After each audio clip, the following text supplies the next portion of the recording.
Good morning. Welcome to Live at 7:55 for this Monday, April 16th. Thanks so much for joining me here. It's going to be a different experience this morning as I'm live from my home today and not from the office. Good morning, Chris Johnson. Good morning, Rebecca. Jim Collins, thanks for being here. Because of our winter snowstorm that hit and kind of pretty much closed the state of Wisconsin yesterday, it's made its way to the UP here. And so that's where we're at right now.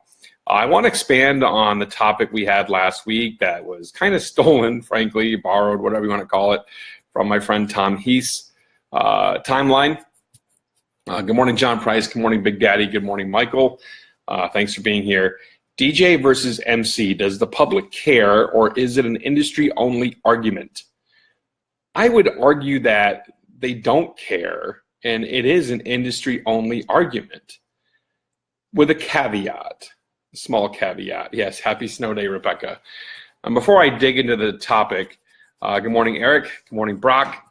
Good morning, Martin. Good morning, Morgan. Morgan, one of my upcoming brides. That's one question we should definitely ask is, your clients, do they care about this conversation? We should ask Morgan at some point here. Good morning, Julie. Julie, one of our past brides for tailored weddings. Maybe she could chime in with her thoughts. But do they care? Is it an industry-only argument? Was one more important than the other? And so before we get into that, I want to wish a happy birthday to my friend Quayne Tull. Quayne is a guy I got to know over the last several years. Great guy, good dude. Jealous of the fact that his wife works for the St. Louis Cardinals, Melissa, and hope you have a great day today, my friend. You're awesome. I love hanging with you whenever we get a chance to. Good morning, Carlos. Looking forward that we're seeing you also, John, at Midwest DJs Live. So here's the thing. Does the public care as an industry-only argument?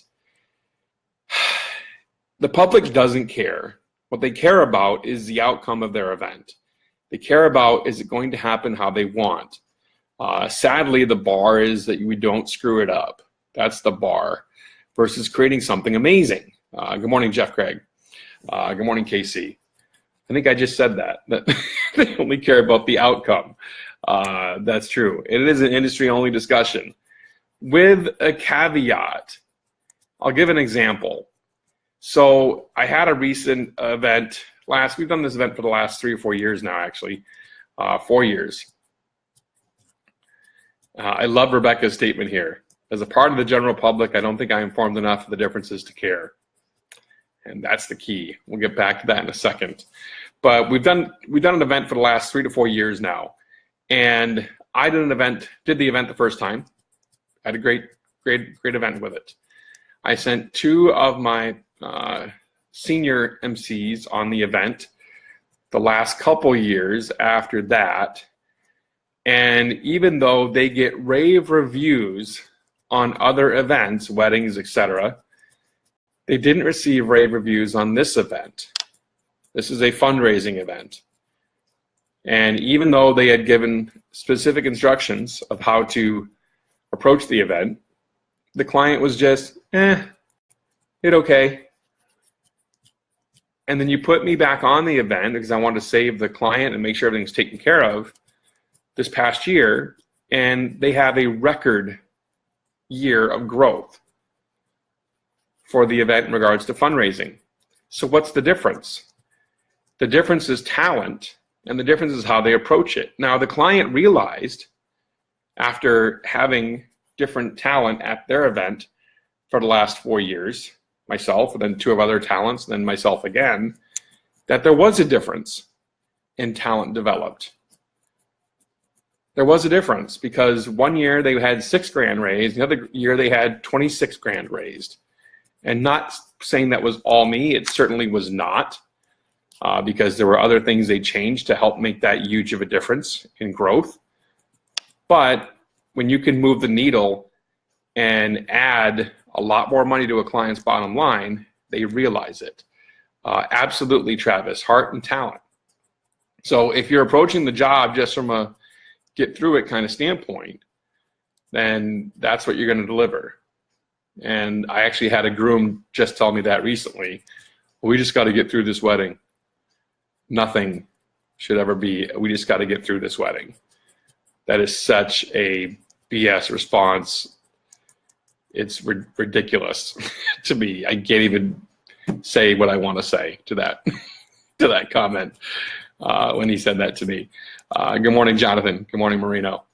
Good morning, Mike. Absolutely. And so I just look at it from a standpoint of, again, what's the difference? It's heart and talent. And the other difference is exactly what my friend Rebecca said earlier, and I want to repeat it, what Rebecca said. As a part of the general public, I don't think I am informed enough of the differences to care. This is on the industry. This is on the organizations that you support, that we support, to actually do something versus just respond to trash pieces of DJs on the internet and offer us rental car discounts. Seriously? Actually get off your ass and do something to promote the great qualities, to actually do something so the general public has some idea of the differences in talent. I don't want to hear we need 10,000 DJs first, because that's a BS argument with videos going viral and things like that. So yes, right now it is an industry online argument, industry only argument that Artem said earlier. I absolutely agree with that. It is an industry only argument, but it's up to us, since we don't have an industry organization that is actually doing something about this, it's up to us to represent ourselves. And it always is up to us to represent ourselves, to show the client the difference. And Alex, I would dare say you're probably right. Alex Nepa just joined in, my good friend Alex. He argued that the general public relates more with DJ. I would probably say you're probably right. The only thing I would say in that regard is that the general public also does see great MCs, such as, Tom Bergeron and Ryan Seacrest, of course, former Dick Clark. They have seen MCs over the years. And so for me, that's a caveat, if you will, to relating to DJ Moore. I think, yes, the vast majority will relate to DJ Moore.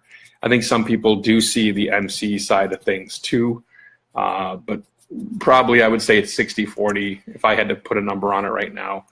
Good morning, Kenny. Make sure I didn't miss anybody else here. Yes, and Artem, I agree with you completely. Good morning, Jake Hill. And I think, again, it's on us, right, to educate the client. It's on us to inform them of what can be done. Alex says, I think MC, event host, headliner could be considered. Yeah, absolutely. Brand-specific titles, absolutely. But I just wanted to cover that today. I think it's important. And again, show the difference in something that I witnessed in my own company. And I'm exposing my own company to you here in regards to our services for an event, and how the client pretty much just came back and said, hey, we want to have you instead, because we noticed a difference with you. So the client noticed the difference. But here's the thing, in a wedding situation, they don't have that opportunity. It happens once, and there's no other chance to get it right. And so for me, it's just, you have to do the education. Kenny Gilder, most of the public sees an MC more as a host than a term of MC. Yeah, except the hosts also could be argued that the clients are the host, the bride and groom, or the mother of the bride, or the parents of the bride are the hosts, if you will. I can definitely see that argument being made as well. So just my thoughts for today. DJ versus MC. Does the public care, or is it an industry-only argument? The public only cares about their outcome. They want a great event. They want to make sure that everything is going to go smoothly for them. And it's up to you to show them that it can be different. It's up to you to show them that there is a difference between someone who shows up with a microphone and someone who can create magic for their wedding day, for their event.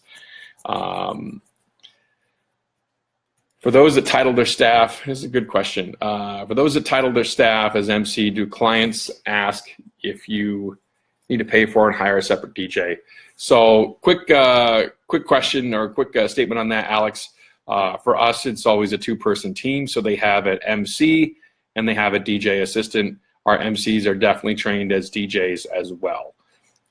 So the DJ assistant is learning the DJ role and sliding up the ladder from there, if you will, moving up the ladder from there. So hopefully that covers it, at least from our perspective as a client. So that's it for me for today. I know pretty strong statement there. It's all good. I stand by what I said, and I think it's important that people get that. And I'm exposing a little bit of my company to you as well to say that, hey, we're not perfect.